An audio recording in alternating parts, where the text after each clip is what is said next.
How you doing, YouTube? Matt, Massive Beer Reviews, back to yet another review.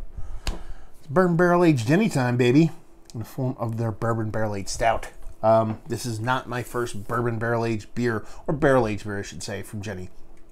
I did their what was it called? I forget what it was called, but it was an old ale. They had a different name. It wasn't just called Stout. I forget what it was called, but it was a bourbon. I believe it was bourbon barrel aged. Might have been a different spirit, but it was a barrel aged old ale. But they release them every now and then. I'm lucky enough. My buddy George, you all know George.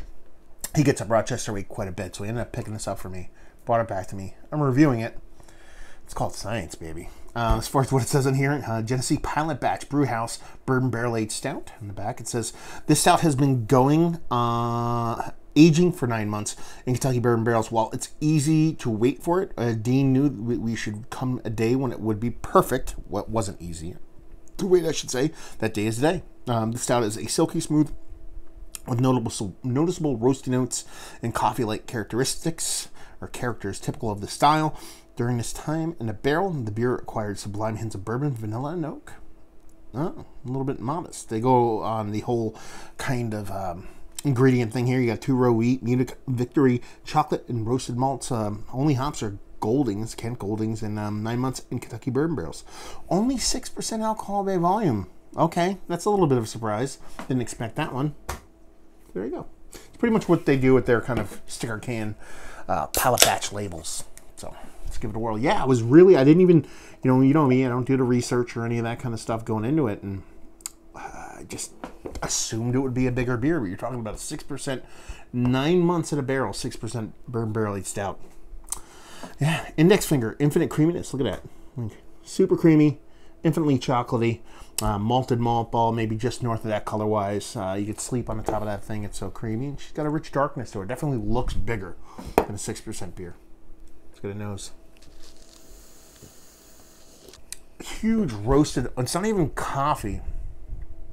It's like espresso, but like not to be weird. I'm not a coffee expert, but it's like almost like a Folgers espresso. It has this kind of Folgers crystals kind of vibe to it, along with big chocolate notes and big like toffee, but like slightly butterscotchy toffee.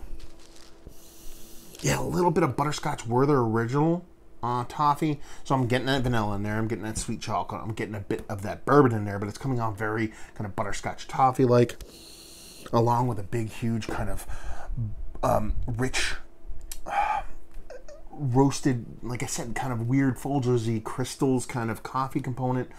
She smells interesting. She smells nice, but I could also see this kind of going in a little bit of a off-kilter direction. We'll see what happens. Cheers.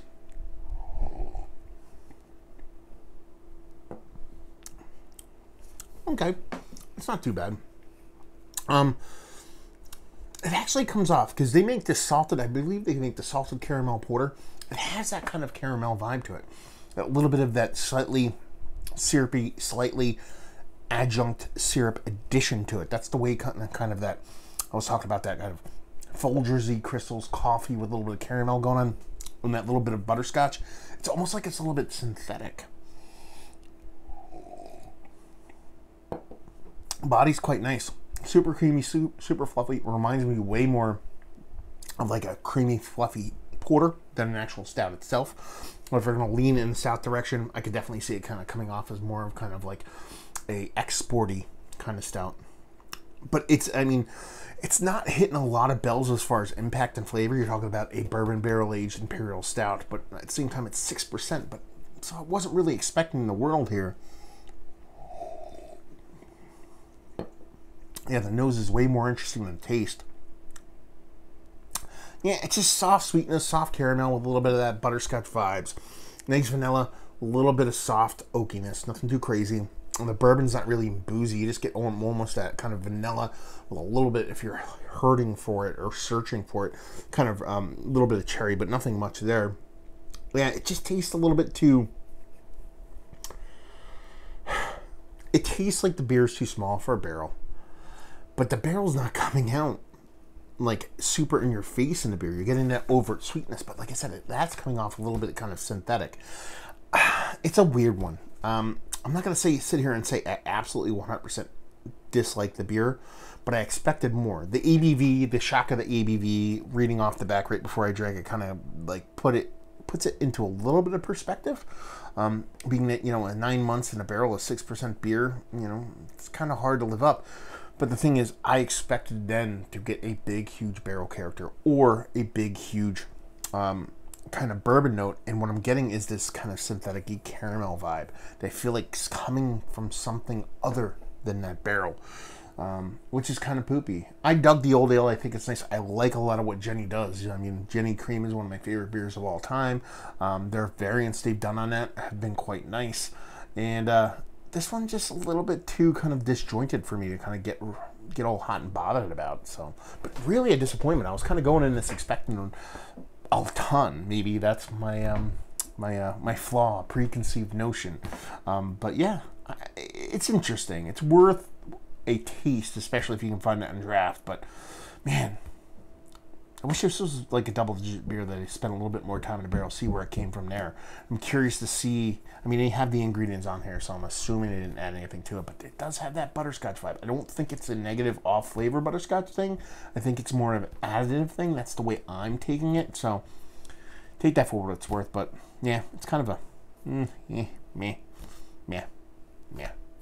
So there you go. Is it one of the better bourbon barrel-aged beers I've had as of late? No. Value and availability? No idea. Brewery only, I think. Probably not all that expensive and leave you with if you like what we like this.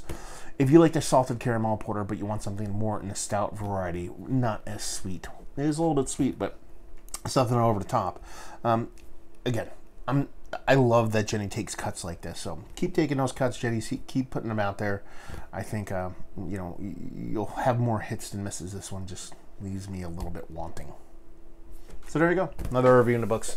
Down there if you want to talk about it. Massive Beers if you want to check me out on the social medias. Beer Massive if you want to check me out doing a podcasting thing. And hopefully you guys enjoyed the review. Hopefully enjoying this little bourbon barrel aged stout right now. And hope to see you next time. Cheers.